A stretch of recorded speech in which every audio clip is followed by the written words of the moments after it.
ঠিক, সেলিব্রিটি দেব ভালো অভিনেতা, সে নিয়ে আমার কোনো আপত্তির জায়গা নেই। কিন্তু দেবকে রাজনীতিবিদ হিসেবে আর শ্রদ্ধা করা যাবে না, কারণ পার্লামেন্টে ভুল কথা বলে এসছেন। পার্লামেন্টে বলেছেন যেটা আমার শেষ স্পিচ, তারপরের দিন আবার অভিষেক ব্যানার্জি মমতা ব্যানার্জির সাথে মিটিং ফিটিং করে আবার বলছেন চলে যাব। একবার বলছেন রাজনীতি আমি বুঝি না, তাহলে করছেন কেন?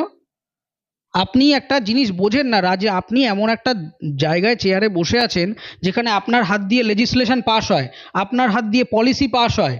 পার্লামেন্টটা পৃথিবীর সব মানে আমাদের ভারতবর্ষের সব থেকে বড় এবং গুরুত্বপূর্ণ লেজিসলেটিভ বডি। আপনি সেইখানে একটা চেয়ারে বসে আছেন, আপনি কখনোই কথা বলতে পারেন না ২ বছর মানে ২টো টার্ম এমপি হয়ে যাওয়ার পর যে আমি রাজনীতি বুঝি না। তাহলে যে জিনিস বোঝেন না ছেড়ে দেওয়া উচিত।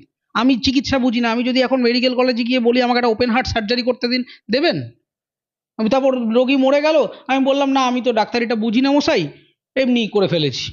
তো এটা কি ইয়ার্কি ফাজলামি আপনারা শুরু করেছেন নাকি? জানেন না তাহলে করছেন কেন? বারবার বারবার করে টিকিট নিচ্ছেন, দাঁড়াচ্ছেন মানুষের